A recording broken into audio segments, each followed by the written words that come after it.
听闻大都督到了，董明超赶紧闭上嘴，对身边的副手招了招手，两人一同迎了出去。吴书同此时也正好走进来，双方一碰面，董明超的手下便90度躬身，以掌心朝向吴书同，对董明超说道：“大人，这位便是大都督。”董明超虽然是特使，但级别还远没有达到能见大都督的高度，即便他平时对接的同知大人，他也只闻其声，未见其人。眼下见到吴书同，他也不能确定吴书同的身份，于是便恭敬地说道：“末将董明超，见过大都督，还请大都督出示虎头令牌。”吴书同也没废话，右手直接从口袋里掏出一块纯金打造的令牌，上面没有任何文字，只有一个栩栩如生的虎头。吴书同手指在虎头上方根根分明的毛发，紧接着那虎头令牌上的虎头便如活了一般，甩着脑袋低吼了一声。虎头令牌整个破青会有且仅有5枚，分别在5军都督府的5个大都督手中。这令牌乃是吴飞燕以灵气炼制，其中蕴含了一个幻象阵法，只有认主的人抚摸老虎头上的毛发，才会触发阵法，使老虎栩栩如生。若令牌落入其他人手里，便不会有这样的效果。这也是5军都督府大都督用来证明身份的关键。董明超以前虽然没见过虎头令牌，但虎头令牌的存在与特点，他早就听上面说起过。如今一见，自然不敢有任何怀疑，于是便立刻单膝下跪，高声道：“末将董明超，一切听从大都督调遣。”吴书同嗯了一声，便将令牌重新揣回兜里，旋即开口道：“其他人都到了吧？”“全都到了。”董明超恭敬地回应一声，随后又说：“请大都督移步仓库训话。”吴书同冷冷说道：“前面带路。”“遵命。”董明超弓着身子，一路带着吴书同来到仓库。来自那不勒斯的数百名虎贲军，以及来自尼日利亚的数百名骁骑卫，已经在此列队等候。虎贲军是吴书同的嫡系部队，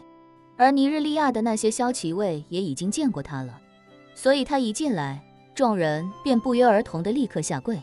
恭敬地说道：“恭迎大都督。”吴书同冲众人做了个起身的手势，随即冷着脸道：“事态紧急，我也就不跟诸位绕弯子了。今日把诸位调集到摩洛哥来，就是为了追调查杜克矿业昨晚发生的事情，以及杜克矿业那些骁骑卫死士，还有他们家属的下落。”说罢，他看向董明超，开口道：“你既然是此地的特使，那你对此地情况最为了解，你先跟大家说一说你所掌握的线索。”董明超有些忐忑地点了点头，悄悄擦了把冷汗，开口说道：“不瞒大都督和诸位弟兄，在下对杜克矿业究竟发生了什么，也是一头雾水。在下现如今能跟大家分享的，是在下对杜克矿业的一些常规了解。”说着，董明超又道：“杜克矿业只生产一种产品，那就是成品的磷酸盐。他们所有的磷酸盐都是经过摩洛哥国铁的运输，直接从杜克矿业运到卡萨布兰卡码头的铁路货运站。我管理的贸易公司在那里有一个中转仓库，所有进口已清关和待出口未清关的货物都会在那里存放，然后由我们的员工负责走报关手续。杜克矿业每天下午都会有一列装满磷酸盐的火车运到卡萨布兰卡。从上次产线升级恢复生产以来，3年多都是雷打不动，从未有过任何异常。昨天下午大概6点10分前后，最后一列磷酸盐进站，也没有发现任何异常，而且货物的品质和数量也都符合惯例。昨天事发之后，我们就立刻想办法搞到了昨天那趟列车的行车记录，也跟之前的行车记录做了对比。从列车抵达杜克矿业开始到装载完货物离站，都看不出任何异常。在下昨晚按照大换血的既定计划，带着车队前往杜克矿业，打算将首批参与大换血的人运去机场，但刚到杜克矿业的时候就发生了爆炸。吴书同冷声道：“先说一说爆炸之后发生的事情。摩洛哥政府现在是什么状态？”董明超忙道：“爆炸在昨天夜里就已经引起了摩洛哥当地警方的关注，由于事情确实非常严重，他们也立刻把事情层层上报到了国家层面，首都拉巴特紧急派遣了一个调查小组，在今天清晨抵达了杜克矿业。他们对现场进行了粗略的调查和检测，目前是没有发现人员伤亡的迹象，所以暂时把这件事情定义为了生产责任事故。他们现在正在寻找杜克矿业明面上的负责人，因为在他们看来，整个企业化为灰烬，所有人又同时失踪的事情实在有些诡异。不过他们并没有把这件事情披露给媒体，媒体方面还以为就是单纯的重大安全事故。吴书彤问他，杜克矿业明面上的负责人是谁？是已经失踪的那些骁骑卫其中之一吗？董明超道，上报给当地政府的负责人一共有6名，其中5名都在那些骁骑卫之中，另外1名在我们这里。但我们现在也不敢让那位挂名的负责人出面去跟政府沟通，因为担心政府会把人扣下来调查事情原委。吴书彤点了点头，道，现在肯定不能去跟他们打交道了。你说昨天下午的时候，火车拍摄的视频还显示一切正常，但是晚上11点多，整个杜克矿业就已经空无一人了。几个小时的时间里，没有人能够从这种地方转移走1万多人。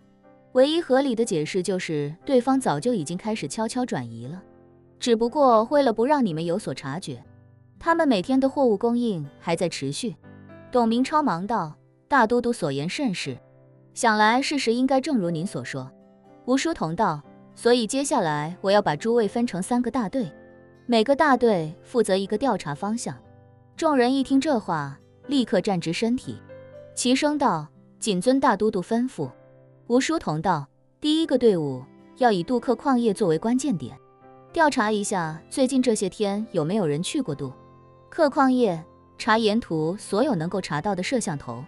再查一下最近这些天有没有卫星拍到过杜克矿业的图片，跟以往的卫星图片对比一下，到底有没有发生什么明显的异常。第2个队伍要调查一下最近这些天从杜克矿业出来的所有人员和车辆，上万人的调动，就算是分批多次，也绝对不可能完全掩人耳目，仔细找，一定能找到线索。我要知道杜克矿业出来的每一个人所有的行动轨迹。